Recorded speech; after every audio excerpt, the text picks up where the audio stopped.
Familiar to commands in Spanish is a singular informal way to tell someone what to do when you speak to them. In English, this concept is very simple because it doesn't matter what verb we use, its form in the infinitive will always stay the same. Saying you speak can mean one thing, but saying speak can generate a command. And it's the same form with any verb in English, like eat your food, tie your shoes, look up, get up, leave now, and so on. The reason why it's easy in English is because the command always stays in the same form as the infinitive. Spanish, however, modifies these words both in the affirmative and negative to commands without needing the pronoun to. Regular AR, ER, and IR verbs will keep their form as a to command by taking the el, ella form from the present simple. For instance, saying él habla means he speaks, but simply saying habla means speak, as in I'm giving you a command to speak now. Similarly, we can use an ER verb like comer, saying something like come tu comida, meaning eat your food, without needing to put the pronoun to in the beginning. We can also use an IR verb like abrir and say something like abre la puerta por favor, meaning open the door please. And the same concept applies to any other regular verb that you want to use in the affirmative command. However, there are some irregular affirmative to commands involving ver, ir, decir, ser, hacer, poner, salir, tener, and venir. The best tip that I can give is to just memorize these commands because there is no pattern to follow with any of them. Pon el teléfono en la mesa means put the phone on the table. Haz tu tarea means do your homework. Sal ahora means leave now. Ven si puedes means come if you can. This is how irregular commands work in the affirmative. At last, there are the verbs ver and ir, which have the same pattern, so you can only tell their difference in context. A tip that I can give is if you see the preposition a after ve, the verb has to be ir, as in ve a la escuela, go to the school. If you don't see a preposition after ve, the verb is ver, as in ve esa película, see that movie. Of course, you can say any command that you want using regular and irregular verbs in the affirmative form. Now, understanding how to commands work in the negative form can be tricky, but there is one pattern to follow in case you get confused. In the negative form, AR verbs will drop their ending and get the ending s, along with the word no in the beginning. For ER and IR verbs, you drop the ending and put the ending as, along with no in the beginning. For instance, saying habla ahora means speak now in the affirmative form, but how would you say this command in the negative form? You begin by saying no, you take hablar, drop the ending, and put the ending s, so you get no hables, don't speak. And the same idea works for any regular AR verb you want to use. For ER and IR verbs, like comer and abrir, you begin by saying no, take comer and abrir, drop the endings, and put the ending as. So you get no comas and no abras, meaning don't eat and don't open. And the same idea applies to any other regular ER and IR verb you want to use. The negative form of to commands actually doesn't stop here because there's a lot of irregular verbs that change their form once they become negative, including irregular yo verbs, verbs that end in car, gar, and sar, and irregular verbs in general. Verbs like conducir, decir, hacer, poner, salir, traer, venir, and ver all share one common change, and that is being irregular in the yo form. And the way that you would use them in the negative command is by taking their yo form from the present, dropping their vowels from the end, and adding the ending as. So, it would look like this. No conduzcas, don't drive. No digas, don't tell or don't say. No hagas, don't do or don't make. No pongas, don't put. No salgas, don't leave. No traigas, don't bring. No vengas, don't come. And no veas, don't see. Inevitably, there's other irregular yo verbs in Spanish that have to be modified like these ones, but it is not necessary to know all of them as long as you know the useful ones. After irregular yo verbs, there are verbs ending in car, gar, and sar, and these verbs have a spelling change in the negative to commands, like practicar, jugar, and organizar. While they keep their forms in the affirmative, these verbs change their spellings in the negative, like practicar, which becomes no practiques, don't practice, having an s ending as with any AR verb in the negative form. Jugar becomes no juegues, meaning don't play, and it's a stem changing verb that changes its stem as with any stem changing verb in both the affirmative and negative forms. And finally, organizar, which becomes no organices, don't organize. At last, there are general irregular verbs in the negative like dar, ser, estar, ir, and saber. If you want to put them in the negative form, they will look like this. And the best tip that I can give is to memorize these forms because there is no pattern to follow with them. Of course, you can say any command you want using irregular negative commands in Spanish. An interesting concept with these commands is that they can be combined with direct and indirect object pronouns. One of the most useful phrases with two commands involves the verb decir, meaning to say or to tell. Saying di means tell, and saying no digas means don't tell. We can combine these words using direct and indirect object pronouns like saying tell me or tell me it. In Spanish, the affirmative form would be dime, meaning tell me, which combines the words together, and saying tell me it would be dímelo with an accent on di because we have to maintain the sound due to the amount of syllables in the word.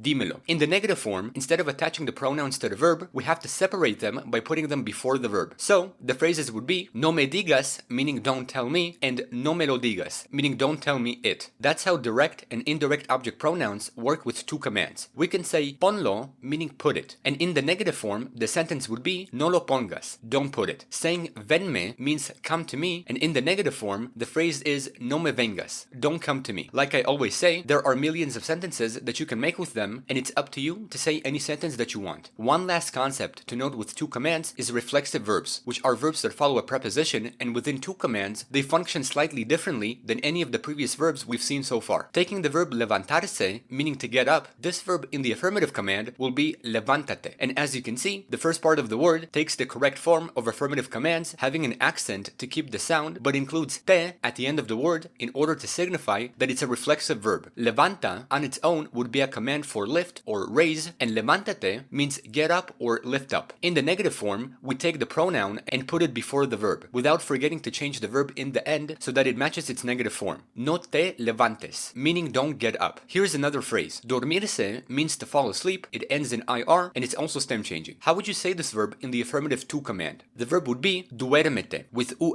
being the stem change, an accent on e to keep the sound, and te at the end, which signifies the verb as reflexive. And as a side note, reflexive verbs that are used within two commands will always use the pronoun te because we're giving commands to you, hence tu. Te is a pronoun from tu, which is why it's always used. Finally, how would you say this verb in the negative command?